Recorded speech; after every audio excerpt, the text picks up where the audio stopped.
जो ने दोनों इन टैंडम मूव होते हैं। तो दरअसल वो 50-55 पॉइंट का निफ्टी पे दबाव वो आ गया एचडीएफसी ट्विंस की तरफ से। दोनों एचडीएफसी के बैंक के रिजल्ट्स में कोई कंप्लेंट नहीं मुझे, पर यह है कि नंबर्स से पहले बहुत अच्छे मूव्स डिलीवर कर गया था। नंबर्स में कोई पॉजिटिव सरप्राइज नहीं है। जो एक्सपेक्टेड था स्ट्रॉन्ग ग्रोथ वो डिलीवर हुई। क्यू ऑन क्यू थोड़ा सा ठंडा और शायद एक्सपेक्टेड था, तो वो पोजीशनिंग स्टॉक की ऐसी थी जिसलिए थोड़ा दबाव। अदरवाइज नंबर्स को लेके वहां पे तो कोई कंप्लेंट नहीं, लेकिन दोनों हेवीवेट्स दबाव में, इसीलिए बाजार थोड़ा सा कमजोरी के साथ ट्रेड कर रहा है। एचडीएफसी बैंक के खराब परफॉर्मेंस के बावजूद निफ्टी बैंक इन ग्रीन के शेड्स में ही फ्लैट है, इन ग्रीन के शेड में ही आपको नजर आएगा। ये है मूड, ये है वो रेजिलियंस भारतीय बाजारों की। लेकिन रजत दा, बहुत दिनों बाद आप जुड़े हो। रजत दा की बहुत ब्यूटीफुल मेरे पास अपडेट्स आते रहते हैं निफ्टी बैंक को लेकर। क्या व्यू बन रहा है रजत दा? पहले तो Nifty beautiful buy on dips work करा, टेक्सचर क्लियर था, 9 trading session back to back उछाल के साथ हमने एंजॉय करे। आज मेरे ख्याल से वो डी डे, आज टेस्ट का डे है उस बाय ऑन डिप्स की थ्योरी को लेकर। खड़ा हो पाते नहीं हो पाते, अब तक लग रहा है लो लेवल से 100-150 पॉइंट का जो उछाल आया है कि वो स्ट्रैटेजी अभी भी वर्क कर रही है। लेकिन निफ्टी में अभी भी स्ट्रेंथ नजर आती है आपको। क्या खरीदारी कर रहे हो आप आज की इस गिरावट में? क्या टारगेट्स इस मोमेंटम में निफ्टी के लेके चल रहे हो रजत?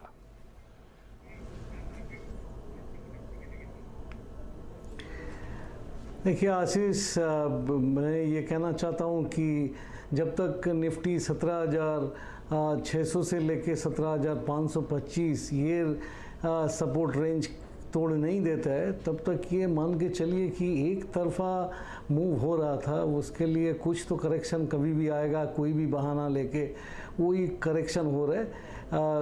17,525 टूट जाने की मतलब ये होगा कि निफ्टी अपना 200 डे मूविंग एवरेज के नीचे फिर से चला गया, तब जाके आप पूरी तरह नेगेटिव हुई है।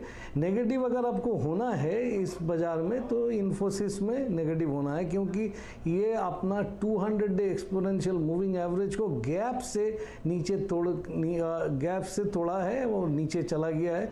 हैमर लाइन हुआ है, बाउंस बैक कर सकता है, थोड़ा सा निफ्टी को मदद देगा, वो हो सकता है, लेकिन ये सस्टेनेबल नहीं होगा, क्योंकि निफ्टी जिस तरीका से डिस्ट्रीब्यूशन किया है वो देखते हुए मुझको लगता है कि इन्फी जितना डिस्ट्रीब्यूशन करके नीचे गया है ये नीचे ही चलेगा। बैंक निफ्टी अभी भी अच्छी मूवमेंट दे रहा है, लेकिन बैंक निफ्टी में पिछले दिन और आज के दिन देखिए, आप बोलेंगे फिर एक नया टर्म यूज़ कर रहे हैं। वो टर्म क्या है? इसको बोलता है ओपनिंग मारूबोजू। ओपनिंग मारूबोजू के मतलब, मारूबोजू जापानीज कैंडल स्टिक्स में मारूबोजू के मतलब होता है 7 8, मतलब जो सर है वो पूरा कमाया हुआ है, कोई बाल नहीं है। तो मतलब ओपन एंड हाई सेम था, उसके बाद में फिर बैंक निफ्टी नीचे आना चालू किया है, तो ये भी थोड़ा वीक दिखा रहा है। बट एक चीज़ मान के चलिए कि बैंक निफ्टी में उतना वीकनेस है नहीं, क्योंकि बैंक निफ्टी अपना 9 डे मूविंग एवरेज से काफ़ी उछल के ऊपर चल गया, इसीलिए वो थोड़ा वीकनेस दिखा रहा है। लेकिन जब तक 41,325 की आंकड़ा बैंक निफ्टी नहीं तोड़ देते, ये सिंपल एक करेक्शन माना जाएगा। जैसा आप बोल रहे कि बाय ऑन डिप्स करे या ना करे, बाय ऑन डिप्स करते चलिए, जब तक 41,325 की लेवल नहीं टूटता है तब तक आप बाय ऑन डिप्स कर सकते हैं। तो आप कह रहे हो निफ्टी जब तक 600 से 525 की ट्रेजेक्टरी नहीं तोड़ रहा है तब तक टेक्सचर में कोई प्रॉब्लम नहीं है, गिरावट में खरीदारी करने की मामला है। Even Nifty bank 41,350 important level जहन में रखिए, रजत दार मेंशन कर रहे हैं, जब तक वो लेवल्स के नीचे नहीं जा रहा है ये पॉकेट भी बाय ऑन डिप्स की ही पॉकेट है। चलिए मैं सवाल जवाब का सिलसिला शुरू करता हूं। कुछ इंटरेस्टिंग स्टॉक्स और भी रजत दार से रह कि मैं उन पे बातचीत करता रहूंगा। आज हमें गोवा जाना है, आज हमें जयपुर जाना है, और तीसरी लोकेशन से अब तक कनेक्शन शायद हो नहीं पा रहा है, तो 2 ही लोग अभी इस समय जुड़ते हुए आपको आपकी स्क्रीन पे नजर आएंगे। इवन जयपुर से भी रक्षा तिवारी जो जुड़ेंगी वो फोन लाइन पे जुड़ रही हैं इस समय। गोवा से सुरभि जैन आपको जुड़ती हुई पहले नजर आ रही हैं। Surabhi ma'am hi, good afternoon. Surabhi ma'am, कैसा मूड माहौल गोवा में? अभी टूरिस्ट हैं, चले गए? नहीं है sir, always.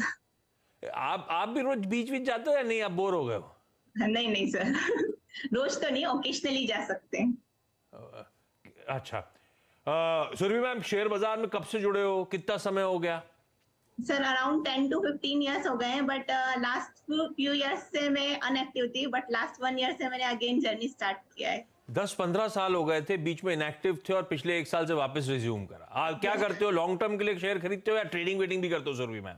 No sir, long term के लिए ही खरीदती हूँ, इन्वेस्टर हूँ basically, but short term investing भी हो जाती है कभी कभी, कुछ रिटर्न अगर अच्छा मिल रहा है तो आई कैन। ना, वो तो बिल्कुल Hello. सही कॉल है, बिल्कुल सही स्ट्रैटेजी है। पैसा आ रहा हो तो बुक कर ही लेने का मुनाफा। अच्छा सुरभि मैम, 15 साल की जर्नी कैसी रही? नेट नेट मुंबई से पैसा गोवा आया? हाँ बिल्कुल आया सर। ठीक है। सुरभि मैम, पहली क्वेरी कौन सी? सर पहली करी है मेरी वर्धमान एक्रिलिक्स। एक्चुअली ये मेरी मदर के अकाउंट से मुझे ट्रांसफर किए गए थे, अराउंड 19 रुपीज का परचेस था उनका, और अभी 50 के अराउंड आके अटक गया है सर। ये 70 तक भी गया है बीच में, बट अभी आगे नहीं बढ़ रहा है, तो क्या करना चाहिए? होल्ड करना चाहिए या फिर सेल आउट करना चाहिए सर? मदर के अकाउंट से ट्रांसफर हुआ, 19 की खरीद थी उस जमाने में और आज 49 के आसपास खड़ा हुआ ये स्टॉक।